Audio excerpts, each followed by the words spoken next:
Welcome to This Week in Work Hard Pittsburgh. Today I'm joined by Zabrion Smith. And Zabrion Smith is a member of the executive committee here and is filling in for Ryan Haggerty. I think the goal here is to do a lot of different people in and out of here just so that everybody's voice and perspective gets fair representation. And I am Josh Lucas. I am also on the executive committee here. Behind the scenes, we have Tyler and Ryan, who are working the audio and the camera here today.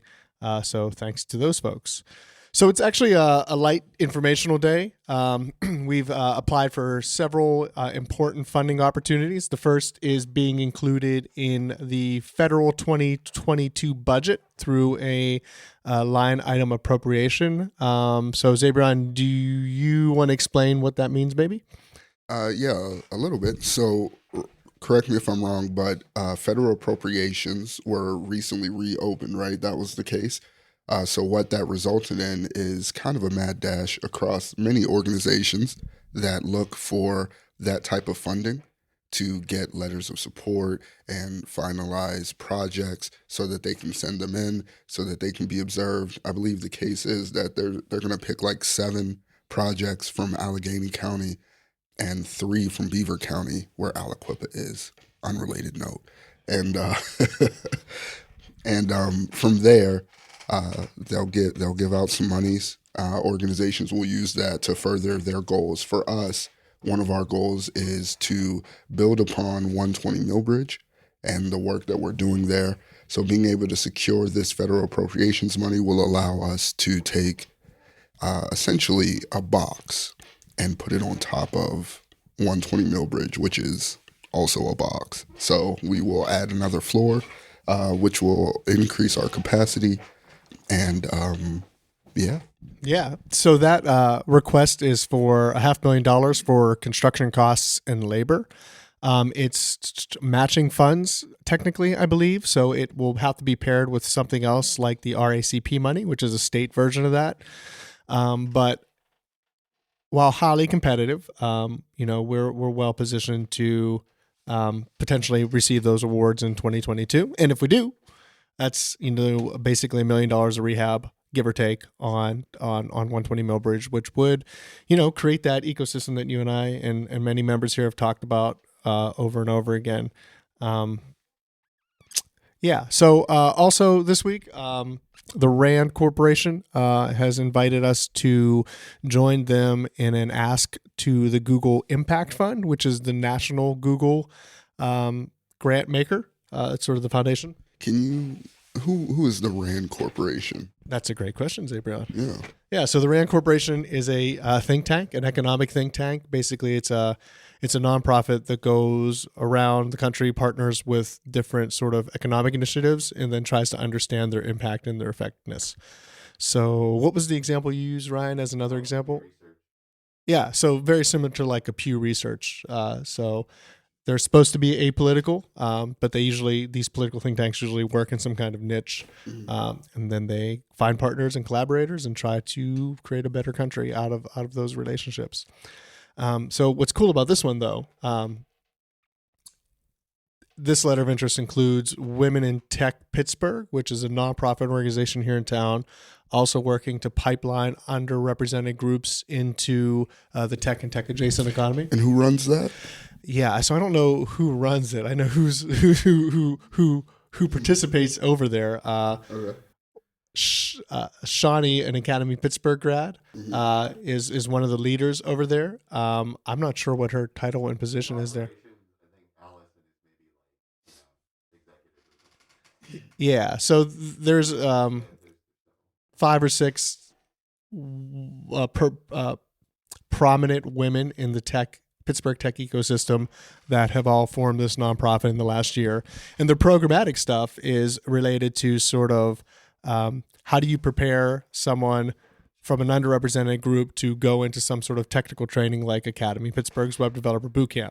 Right. And so they've been piloting programmatic initiatives that help people figure out how to be better prepared for a bootcamp. And that's why this partnership makes so much sense, because it puts capital resources into their hands so that they can do more development pipeline more people into academy, and then Rand comes along and qualitatively and quantitatively sort of understands the effectiveness of what's been done. White papers it typically, which means they write like a journal article or an article that's going to get published somewhere, so that other people can see the model and potentially implement it. And what I like about that is, Academy kind of stands in the middle of this pipeline, right? Where we're trying to connect underemployed, those who experience the economic barriers of entry to higher employment opportunities, to those employment opportunities. So like we stand right in the middle, but what we're realizing is that the really the spectrum, or really the journey, is a lot longer than just getting the skill training, right? There's a lot of wraparound services that need to happen beforehand. There's a lot of kind of prep work that goes into that. So it seems like the Rand Corporation, or the Rand Corporation would be doing a lot of kind of that type of work, or they're doing the research into it to kind of help propel that. So that's good for sure. Yeah, it's a nice chance to have a sophisticated partner kind of plugging away at stuff with us. Do you want to talk about maybe the next academy programming that's launching? I can talk a little bit about it. So from my understanding, right, we are waiting on a board meeting with the Pennsylvania Department of Education, the PDE, to expand our current license, right, so that we can add on a digital marketing boot camp. Am I saying that right? DMB, right? Yeah. So a digital marketing boot camp. And what we would be doing from there is similar to Academy, taking people who may have some understanding of, how graphic design works or something like that, but really targeting them towards, we're bringing them through a curriculum that would allow them to formalize their skill set, right? There's a lot of people that already understand, how to use Canva, but how to use Canva as far as creating proposals, how to use it as far as being a social media manager, something to that effect that somebody would hire you full time for, is really kind of the goal of this curriculum, if I'm not mistaken. Yeah, it's all about, can you take someone with disparate skills and make them employable, package those up and make them employable. Mm-hmm. So the digital marketing bootcamp will be launched sometime in October in a North Shore location, and it's an evening and weekend course, which is a little different than the web developer bootcamp. And so it's an opportunity for someone who wants to get into the tech or tech adjacent economy to come and sort of formalize their skills, do real sort of hands-on project work, and at the end of that, be job ready for, we hope, $45,000 to $55,000 a year job. So keep an eye out for that. And I think those are sort of the sort of like the high-level things. I know that there's some deeper work going on that's probably worth talking about. The membership committee is taking a critical look at sort of who are the members of the co-op demographically, and who gets retained here and finds the most value here. Do you want to talk about that a little bit? Yeah, there's a lot of white people around me, but kidding. But really, we took a very serious we took a really hard look at what exactly the makeup of Work Hard Pittsburgh is, right? So one of the things that's always important to understand is that Work Hard Pittsburgh really exists as an ecosystem. It's very fluid, right? So it's very much dependent on how much people participate in the ecosystem. Now, what we're recognizing is that while we are getting a diverse population as a whole in the ecosystem, the level of activity that we're finding is less than desired. Like when we talk about being able to build up and personally develop underrepresented entrepreneurs within this ecosystem. So we're trying to find a way to get a better understanding of how to bring, not only bring them into the ecosystem, but to keep them into the ecosystem, right? Yeah, it's a problem of depth of engagement, right? Yeah. So we recruit lots of minority men and women, people of color, and they sign up, but they never, or they, that's not true. That's not, they never, they less frequently find the deep value of what the white people here find. And we have to figure out like why we're not able to transmit that value in the same way to people of color? Like, what are the cultural issues? I think a lot of it is like you have less familiarity with kind of startup culture. Because really, when we're talking about Work Hard Pittsburgh, like this is startup culture. You have a lot of people that are willing to take those entrepreneurial risks, right? But it's not only like a one-on-one, like a one-person entrepreneurial risk, and that's what makes it startup like is this is a collective of people, right? Because of something that Ryan does, I may be out of a job, right? And being able to rely on other people and understanding. Sorry, I called you out on that, Ryan. I don't know why. You were just right in front of me. But because it's now your success is now related to other people. That's something that people are not necessarily as familiar with, right? And being able to come in and build those bonds. Now, I am pretty fluent in white people speak, so I understand a little bit better, and it's a little bit more comfortable for me to come in here and, Tyler's got like some beat up Nikes on with some high white socks, and I'm like, okay, that's kosher, cool, whatever, I get it. But everybody doesn't always understand exactly like what's going on, and instead of kind of taking the time to ask the questions, they will kind of just move on because, being an entrepreneur is fast paced. There's a lot of things happening. And instead of trying to figure out how to add complexity, like we love to do here at Work Hard, sometimes it's a lot easier to just say, hey, I'm an individual. I got kids. I got to get paid. And we definitely understand that. So figuring out how we can be better on our end as far as bridging those gaps of engagement and understanding, I think will go a long way.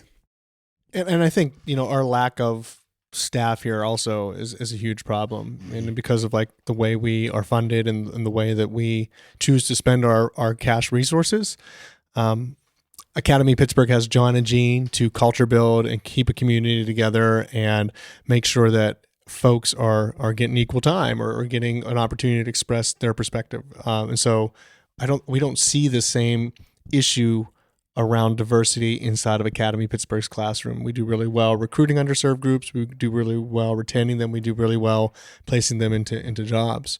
And then also just even on the 1099 side, on the agency side, it's a similar thing. Like we do really well to get people gigs, 1099 gigs that are from underrepresented groups, and we adhere sort of that principle of like half of the work that we do needs to go to these sorts of folks.